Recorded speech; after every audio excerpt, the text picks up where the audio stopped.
जी, आज जो मेरे साथी मंत्री बिल लेकर आए हैं उसके समर्थन में मैं खड़ा हुआ। माननीय अध्यक्ष जी, मैं सुबह से जो चर्चा चल रही है 12 बजे से, ओके एक मिनट चेक कराता हूँ। हाँ एक सेकंड चेक कराता हूँ। एक सेकंड में करा रहे हैं, चेक कर रहे हैं। माननीय अध्यक्ष जी, 2 मिनट लगता है कभी। सुबह से जो चर्चा चल रही है उसको मैंने बारीकी से सुना है। मुझे लगता है या तो निर्दोष भाव से या तो राजनीतिक कारणों से ढेर सारी भ्रांतियां कई सदस्यों के मन में भी है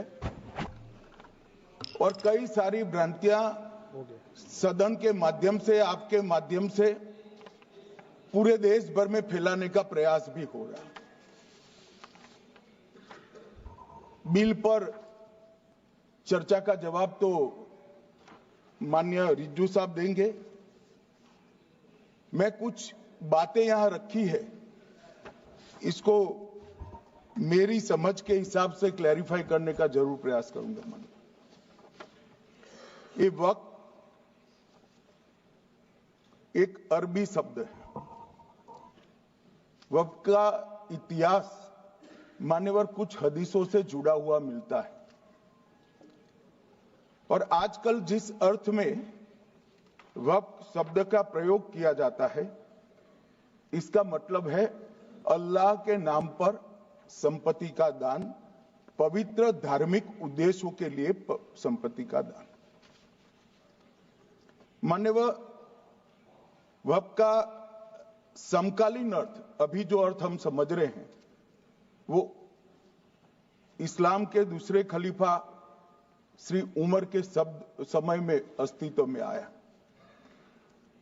एक प्रकार से इसकी आज की भाषा में व्याख्या करें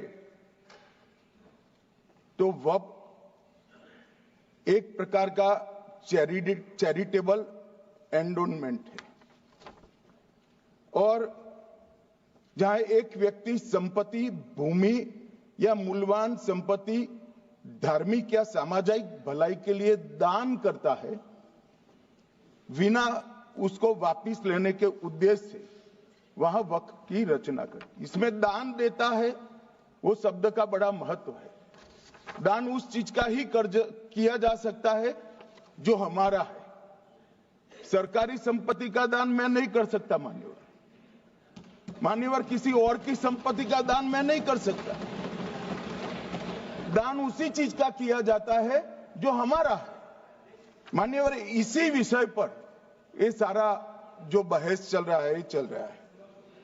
भारत का जहां तक सवाल है, दिल्ली में सल्तनत काल के प्रारंभ में मुइज़ुद्दीन घोरी के समय पर पहली बार वक्फ अस्तित्व में आया। अंग्रेजों के जमाने में 1863 के धार्मिक दान अधिनियम से चलता था। बाद में चैरिटेबल प्रॉपर्टीज एक्ट 1890 से चला। उसके बाद 1913 में मुसलमान वक्फ वैलिडेटिंग एक्ट अस्तित्व में आया। तब तक ये सारी प्रक्रियाएं चैरिटेबल एक्ट के तहत चलती थी। मान्यवर, आजादी के बाद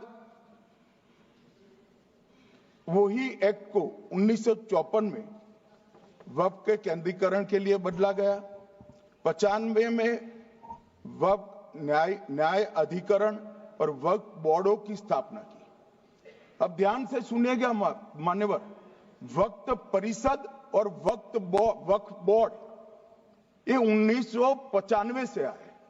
ये पूरा झगड़ा जो चल रहा है, आपने नॉन हिंदू को रख दिया और नॉन मुस्लिम को रख दिया, गैर मुस्लिम को रखा।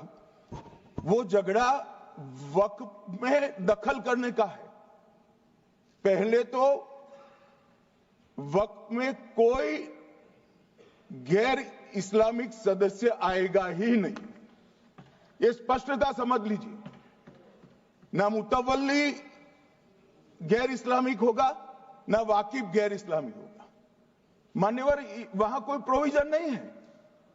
जो धार्मिक संस्थाओं का संचालन करते हैं उसमें कोई गैर मुस्लिम व्यक्ति रखने का प्रावधान किया भी नहीं है, हम करना भी नहीं चाहते हैं मान्यवर। इसलिए जो बड़े बड़े भाषण करते हैं कि समानता का अधिकार चला गया, दो धर्मों के बीच में समानता नहीं रही, मुसलमानों के धार्मिक अधिकारों के बीच में दखल खड़ी हो जाएगी, कुछ नहीं होने वाला मान्यवर। इस दृष्टि से देखें तो 1995 तक वक्फ की काउंसिल और वक्फ बोर्ड था ही नहीं, वो तो 95 से आया।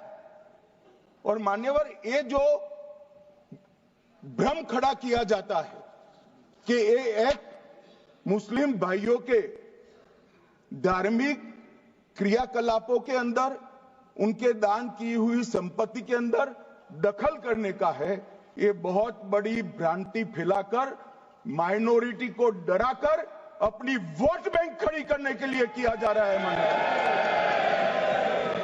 मान्यवर। कहां पर गैर मुस्लिम सदस्य रखे जाएंगे? परिषद में और वक्फ बोर्ड में। उसका काम क्या है? उनका काम धार्मिक क्रियाकलापों को कुछ चलाने का नहीं है।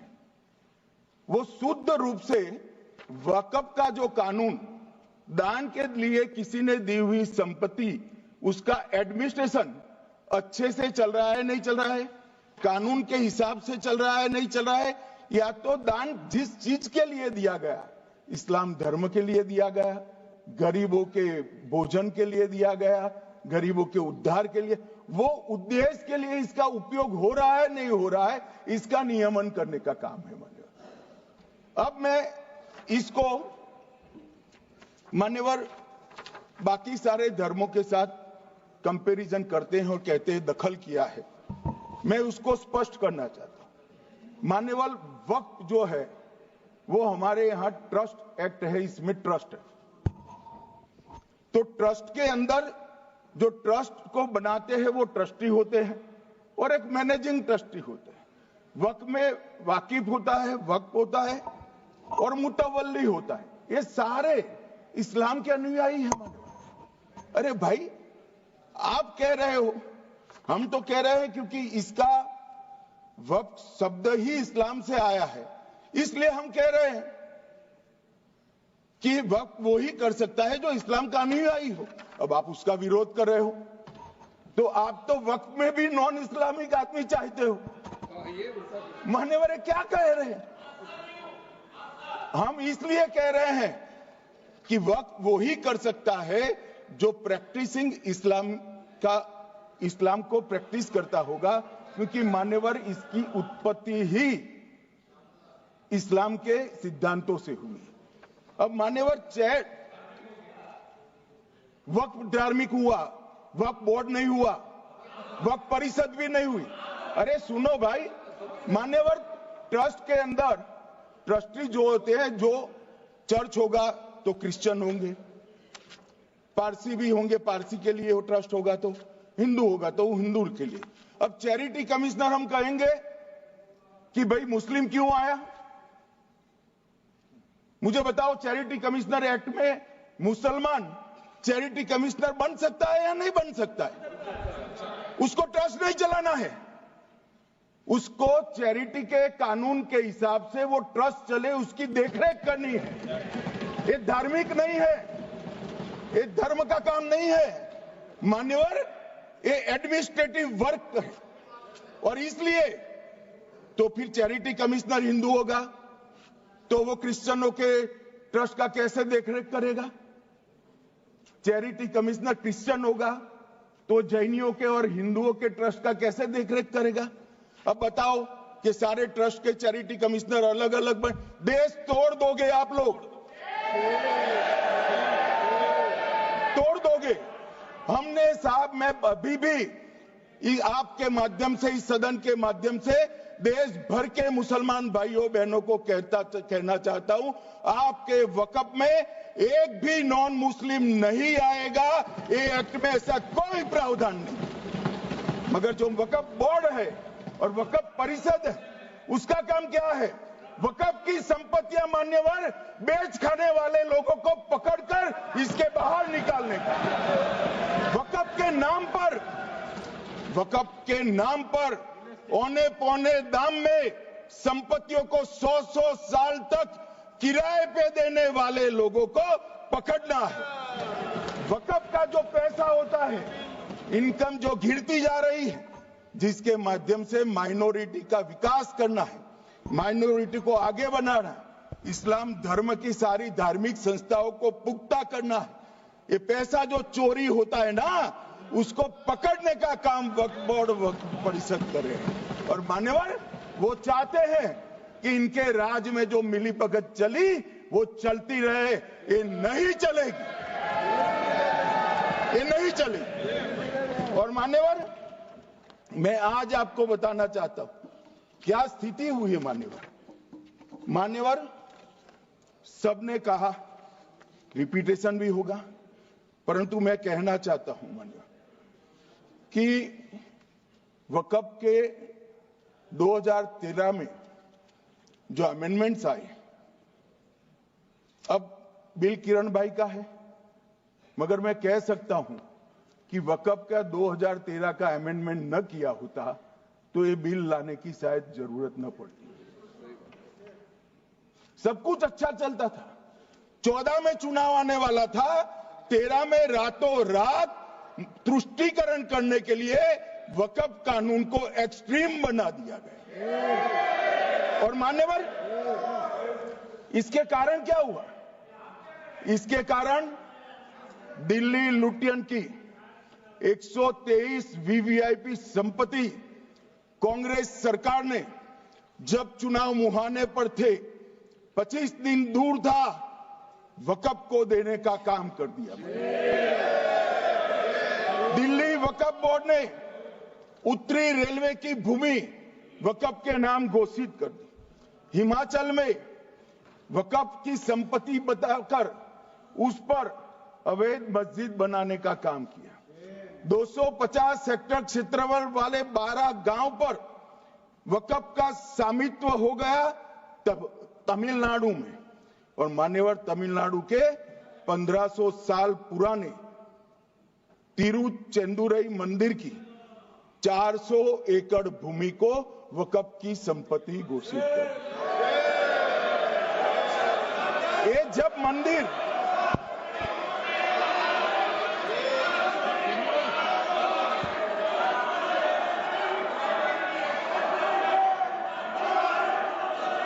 आपको मौका मिले जब अपनी बात कह देना, प्लीज बैठिए। मान्यवर कर्नाटक की, आपको मौका मिले जब अपनी बात कह देना, आप भी बहुत मिसलीड करते हैं। बैठिए गृह मंत्री जी। मान्यवर कर्नाटक की मणिपट्टी समिति का रिपोर्ट में पढ़ रहा हूं, इसमें मेरा कुछ नहीं है, खड़े मत हो जाना। ये मणिपट्टी समिति का रिपोर्ट है। 29,000 एकड़ भूमि वक्फ की बिजनेस के उपयोग के लिए किराए पर दे दी। मान्यवर 2001 से 12 के बीच 2 लाख करोड़ की वक्फ की संपत्ति निजी संस्थानों को हस्तांतरित कर दी 100 साल की लीज पर। मान्यवर बेंगलुरु में उच्च न्यायालय में बीच में पढ़ना पड़ा, 602 एकड़ भूमि को जब्त करने से रोकना पड़ा।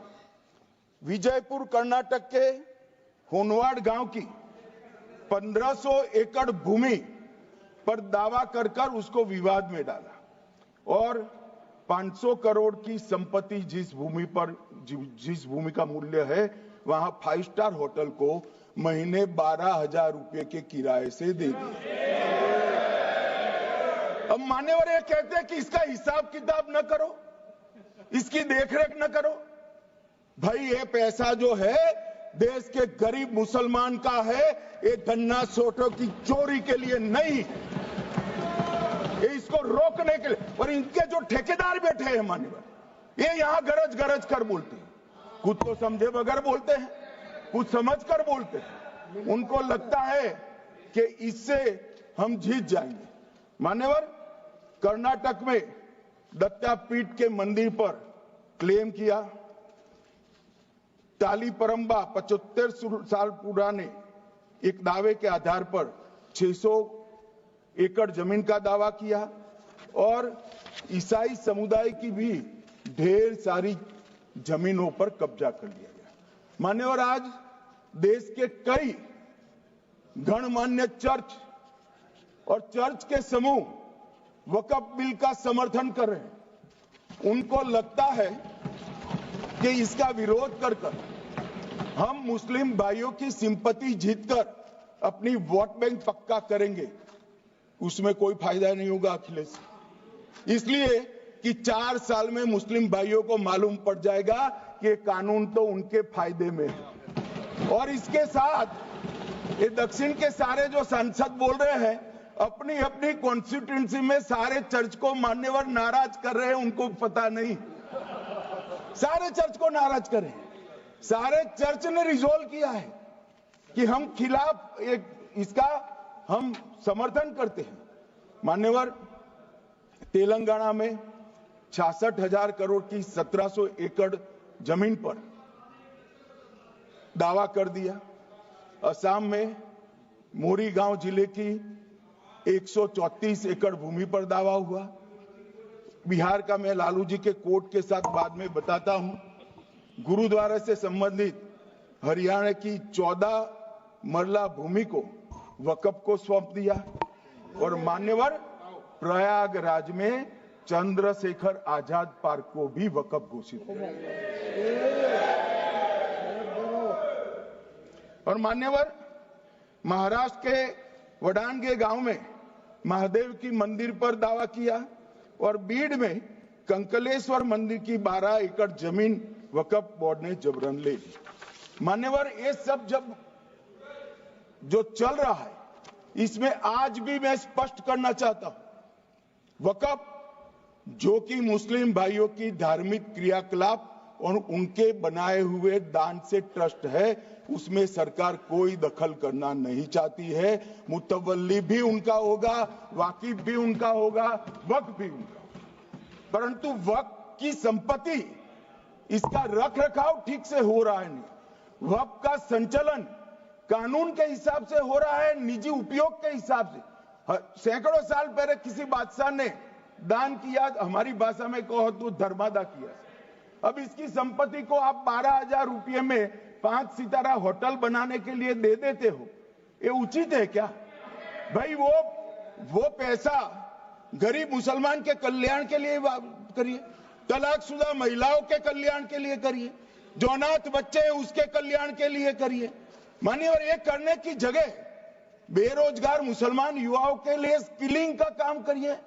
लाखों करोड़ों रुपए की भूमि मान्यवर, और इनकम 126 करोड़ रुपया।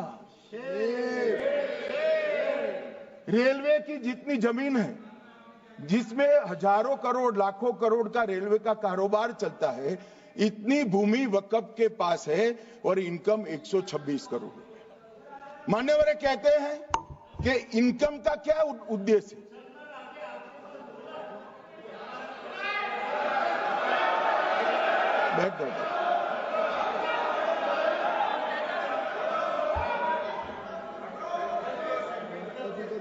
मान्यवर, मैं दादा की टेंशन समझ रहा हूं, ये बंगाल के मुसलमान भी सुन रहे हैं, तो उनको टेंशन होना स्वाभाविक है। मान्यवर, लालू प्रसाद जी, आज आरजेडी के सारे सदस्य बोले, जब 2013 का अमेंडमेंट आया, मैं लालू जी का तो पूरा पढ़ना चाहता हूं, बाकी सदस्यों का सिर्फ टोकन पढ़ूंगा। लालू जी ने क्या कहा? मैडम, सरकार जो यह संशोधन विधेयक पेश किया है, सरकार की पहल का हम स्वागत करते हैं। शाहनवाज हुसैन जी और अन्य माननीय सदस्यों ने अपनी बातों को यहां रखा, मैं उसका समर्थन करता हूं। आप देखिए सारी जमीनें हड़प ली गई है, चाहे सरकारी हो या गैर सरकारी। वक्फ बोर्ड में जो काम करने वाले लोग हैं उनके द्वारा सारी प्राइम लैंड को बेच दिया गया है। पटना में ही डाक बंगले की जितनी प्रॉपर्टी थी सब पर अपार्टमेंट बन गए। इस तरह की काफी लूट खसोट हुई है। हम संशोधन विधेयक तो आपको अंत में लाए हैं, समर्थन करते हैं, लेकिन मैं चाहता हूं कि भविष्य में आप कड़ा कानून लाइए और ये जो चोरी करने वाले लोग हो उनको जेल की सलाखों के पीछे। अब साहब, लालू प्रसाद की इच्छा इन्होंने तो पूरी नहीं की, नरेंद्र मोदी जी ने पूरी कर दी। ये लालू जी ने कहा था एक कड़ा कानून लाइए।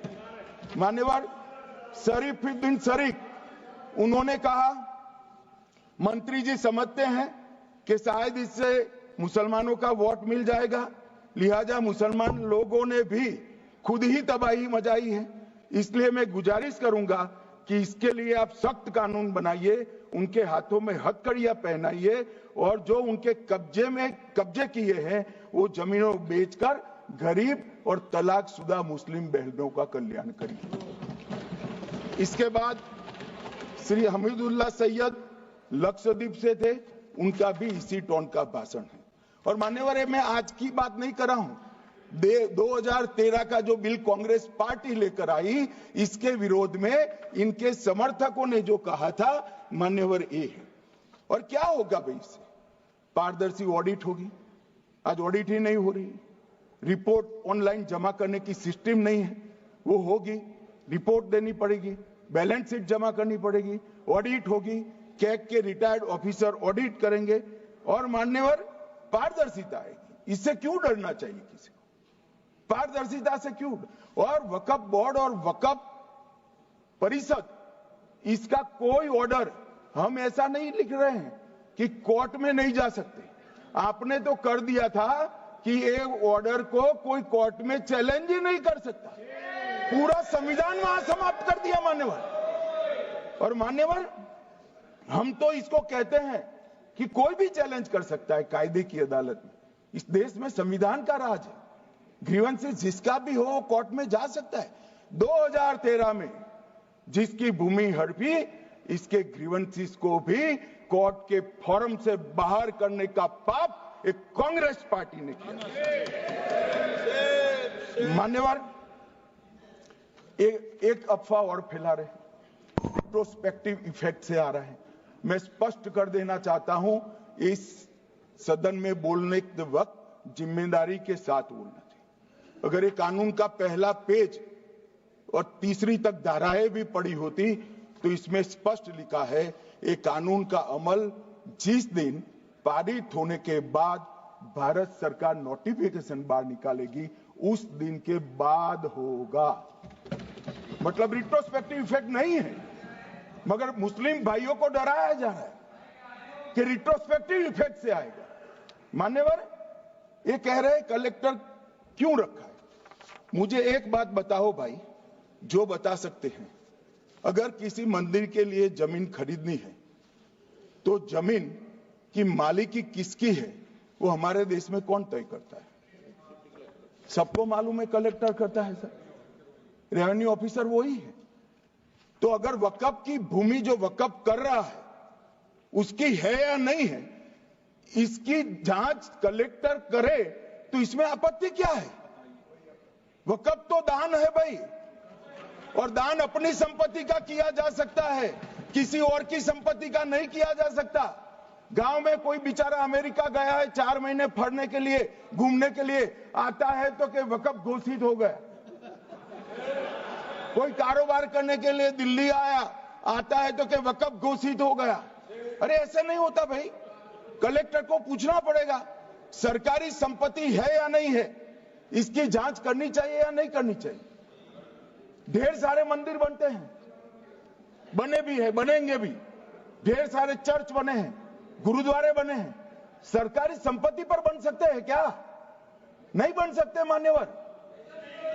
जहां वक्फ की घोषणा होती है वो भूमि सरकारी है या नहीं है वो सत्यापित करना ही चाहिए, और कलेक्टर के अलावे इसको कोई सत्यापित नहीं। मान्यवर, इन्होंने इन्होंने, मैंने पहले भी बताया मान्यवर, कोर्ट को भी रास्ते से निकाल दिया। मैं बाद में बात करता हूं मान्यवर, ये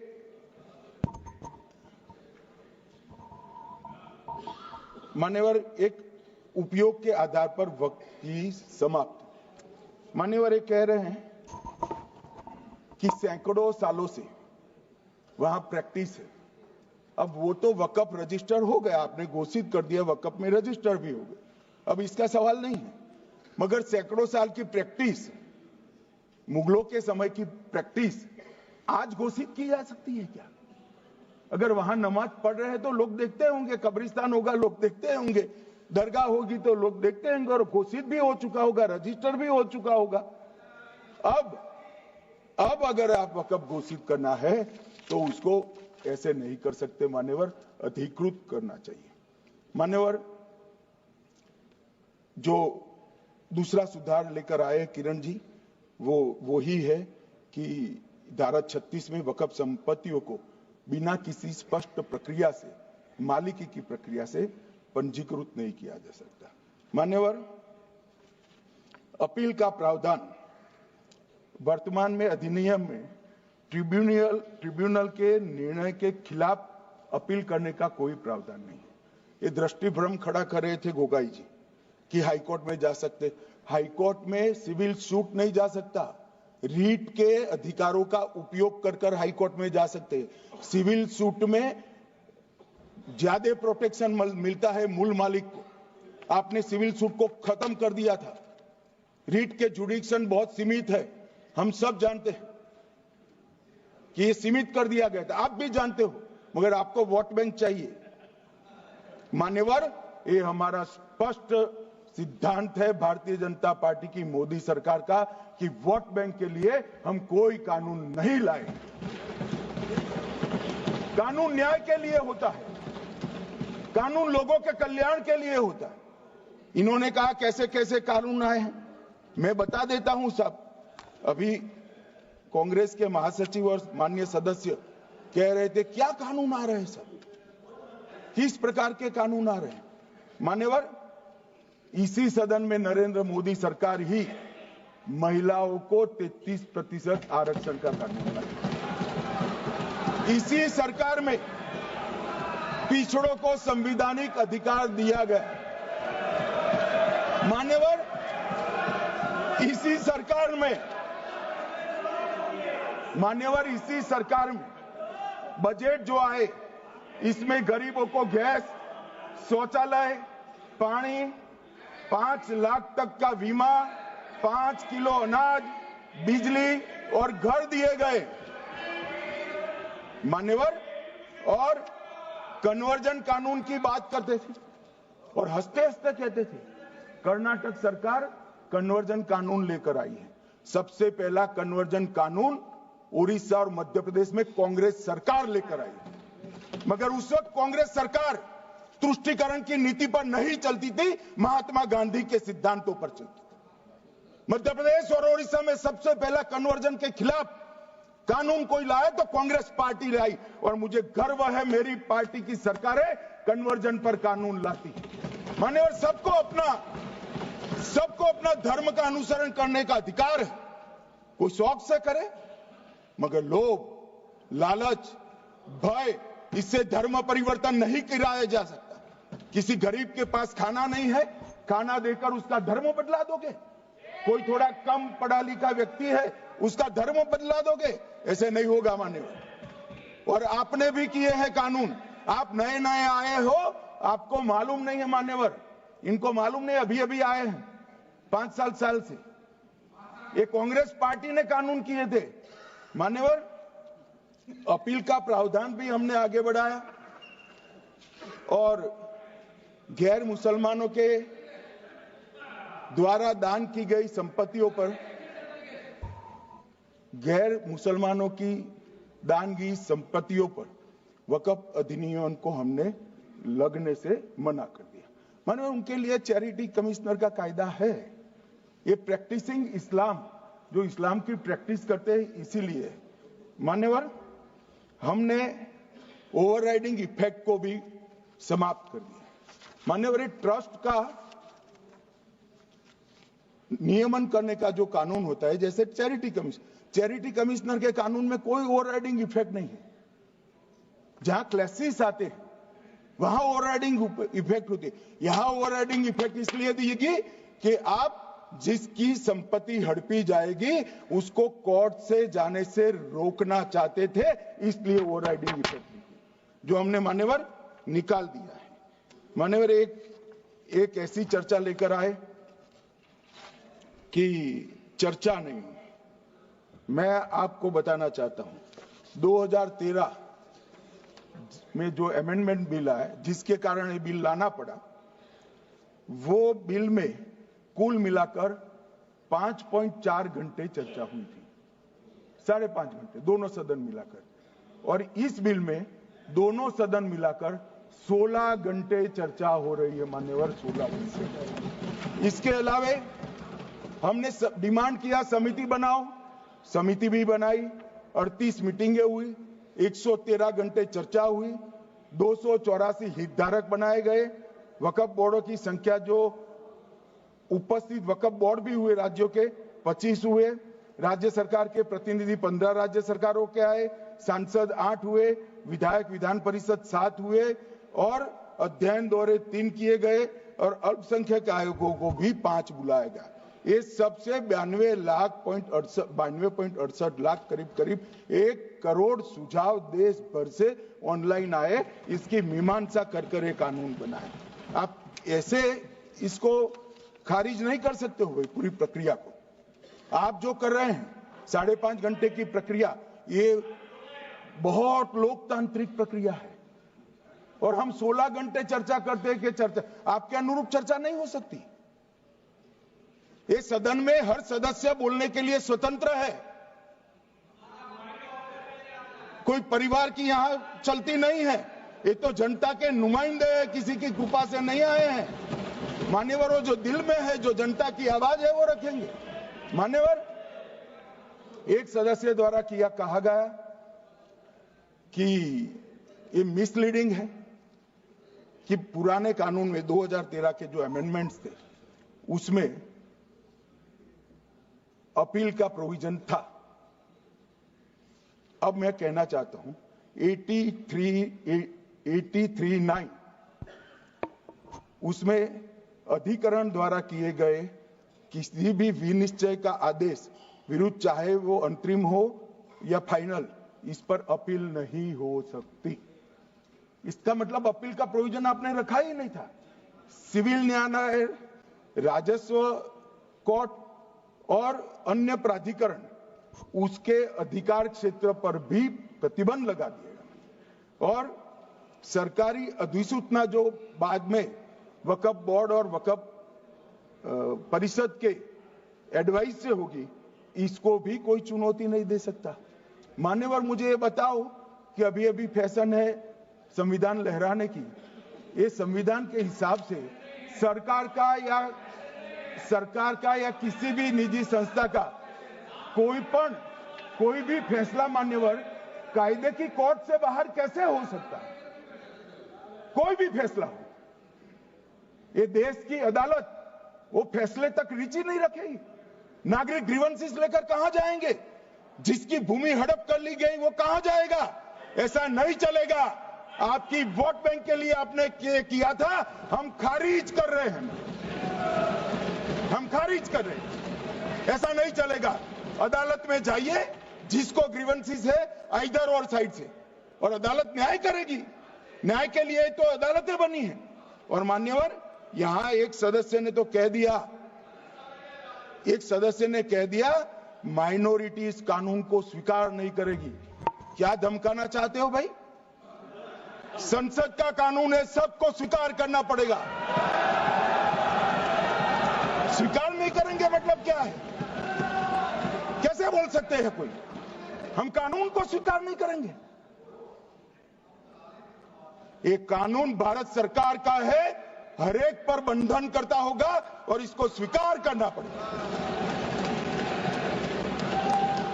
मान्यवर, ये हमने तो खैर वक्फ को छेड़खानी नहीं की।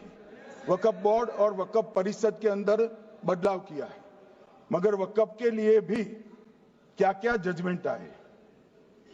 सैयद फजल पुकोया थंगल बनाम भारत संघ 10/11/28 को केरल उच्च न्यायालय ने उन्होंने कहा वक्फ बोर्ड एक स्टैट्यूटरी बॉडी है, यह मुस्लिम समुदाय का प्रतिनिधि निकाय नहीं है। इसका फंक्शनिंग मान्यवर एडमिनिस्ट्रेटिव है। धार्मिक क्रियाकलापों को तो वक्फ ने करना है, चाहे कब्रिस्तान हो, चाहे दरगाह हो, चाहे मस्जिद हो, चाहे चैरिटी का काम, वो वक्फ बोर्ड को नहीं करना है भाई। ये केरल हाईकोर्ट ने किया, इलाहाबाद हाईकोर्ट ने भी, उसने तो मुतवल्ली तक भी कहा है, मगर हम मुतवल्ली तो जो धर्म का है वही रखेंगे।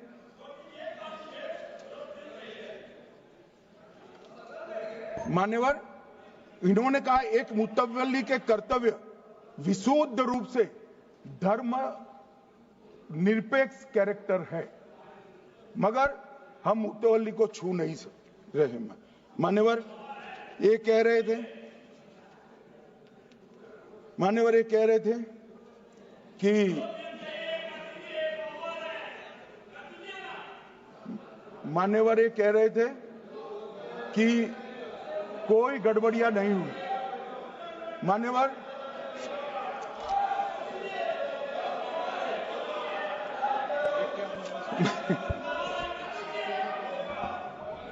मान्यवर 2013 में अन्यायी कानून आया। भाई करने थोड़ा शांत हो जाइए। ये 26 के कारण डरे हुए और कुछ कारण नहीं। चुनाव जो है ना अक्टूबर में, 25 में जो चुनाव है इसके कारण मान्यवर भाई बैठ जाओ।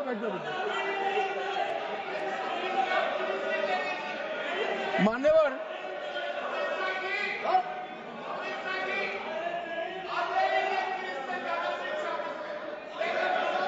बैठ जाओ। बंगाल में आकर कहूंगा ये राजनीतिक हिसाब किताब का अखाड़ा नहीं है, छाती पर ठोक कर कहूंगा ज्यादा सिखाएंगे।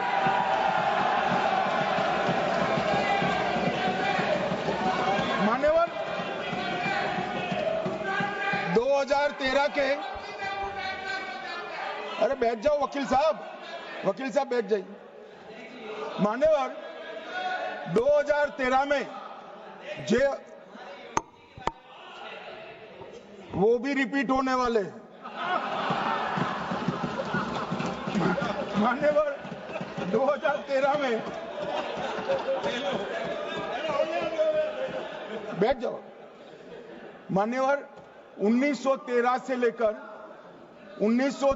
लेकर 2013 तक 1913 से 2013 तक वक्फ बोर्ड का कुल एकड़ में भूमि सब वक्फ का मिलाकर 18 लाख एकड़ था।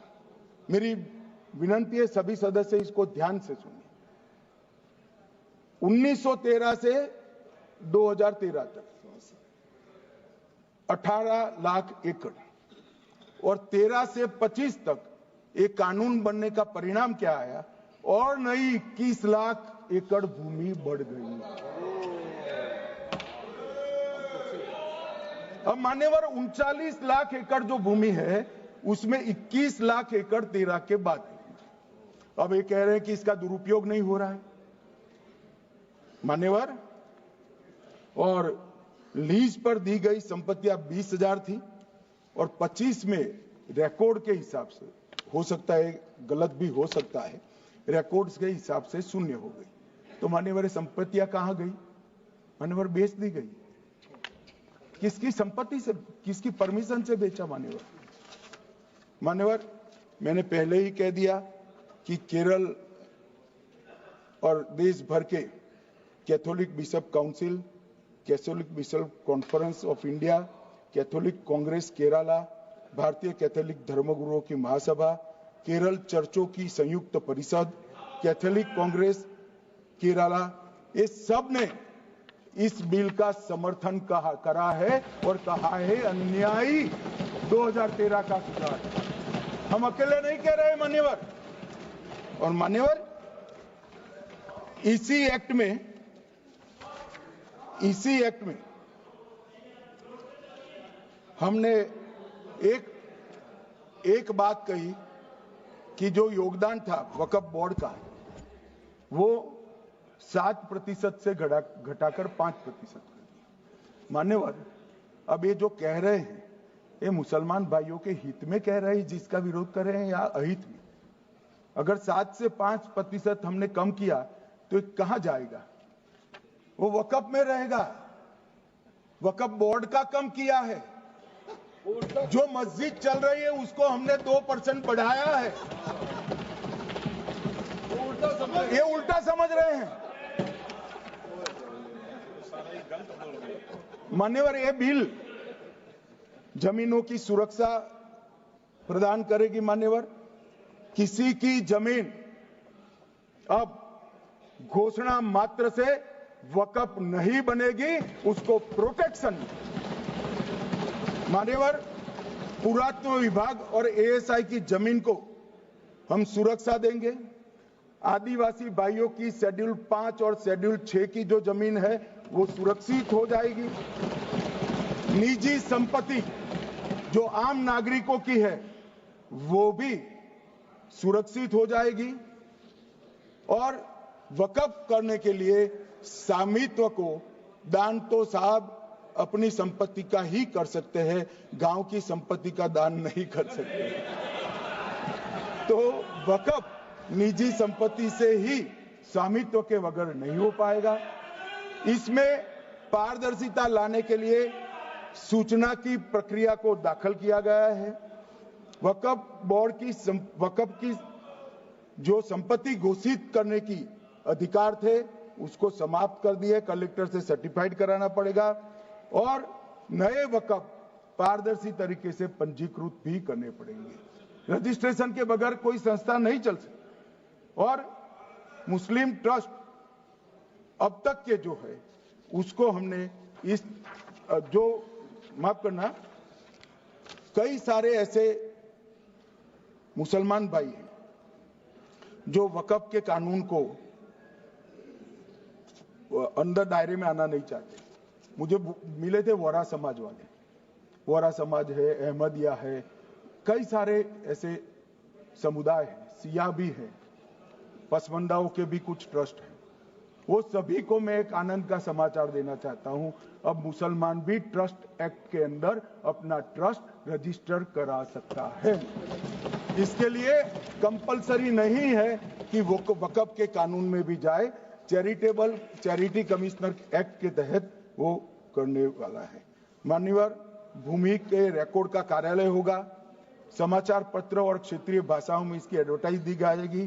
ढेर सारे प्रावधान मान्यवर इसके अंदर किए हैं। महिला, सिया, पसमंदा, वोरा, अहमदिया, उनका हमने समावेश किया ही है। और उन्होंने कहा, मैं सुन रहा था मान्यवर, एक फैशन हो गई, राम जन्मभूमि का मंदिर बनाने की बात आई तो इस देश के अंदर खून की नदियां बह जाएगी, मुसलमान रोड पर आ जाएगा, मुसलमानों का ये हो जाएगा, वो ट्रिपल तलाक, फिर से डर, सीए आया कि मुसलमानों की नागरिकता चली जाएगी। जिन जिन ने भाषण किया है, एक मुसलमान की नागरिकता गई है तो बता दो। मुसलमान भी जानता है। और मैं तो आपके माध्यम से देश के मुसलमानों को अपील करना चाहता हूं मान्यवर, मैंने बहुत झेला है। ये कहते थे कि सीए कानून मुसलमानों की नागरिकता लेने 2 साल हो गए, एक भी मुसलमान की नागरिकता गई है तो सदन के पटल पर रखी। कितना झूठ फैलाया इन्होंने। मान्यवर, धारा 370 हटाई, ये कह रहे थे मुसलमानों का ये हो जाएगा, वो हो जाएगा, फिर से उमर अब्दुल्ला जीत कर आज शासन करें। आतंकवाद समाप्त हो गया, विकास शुरू हो गया, पर्यटन बढ़ गया। मान्यवर, एक कांग्रेस पार्टी और उसके साथियों ने मुसलमान भाइयों को डरा डरा कर अपनी वोट बैंक खड़ी करने का काम किया। हम नहीं डरा रहे हैं मुसलमानों को, आप डरा रहे हो भाई, आप कह रहे हो ये हो जाएगा। मैं कहता हूं इस देश के नागरिक को किसी भी धर्म का हो कोई आंच नहीं आएगी मान्यवर, ये नरेंद्र मोदी सरकार का सच। मान्यवर,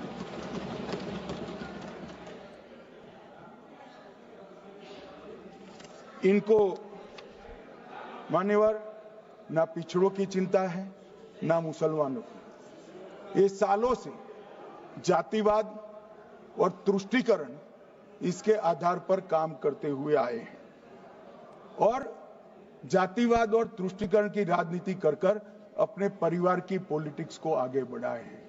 मगर 2014 से मान्यवर जातिवाद, तुष्टीकरण और परिवारवाद को एक साथ नरेंद्र मोदी ने समाप्त कर कर विकास की राजनीति इस देश में प्रस्तावित की। पॉलिटिक्स ऑफ परफॉर्मेंस, परफॉर्म करिए और चुनकर आइए। 3 टर्म मोदी जी को चुना है और 3 टर्म भारतीय जनता पार्टी की सरकार रहने वाली है। मेरी बात ठीक कर मान्यवर, अंत में मैं किरण जी को बहुत बहुत बधाई देना चाहता हूं कि बहुत अभ्यास कर सारे दूषणों को निकालकर वक्फ कानून को शुद्ध, पारदर्शी और उद्देश्यों को समर्पित बनाने का काम रिज्जू साहब लेकर आए हैं। मैं इसका समर्थन करता हूं। ईटी मोहम्मद बशीर, आप कुछ बोलना चाहते थे? छोड़िए, गृह मंत्री जी ने विषय रख दिया।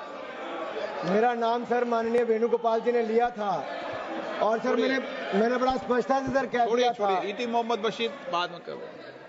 ईटी मोहम्मद बशीर छोड़िए। ईटी मोहम्मद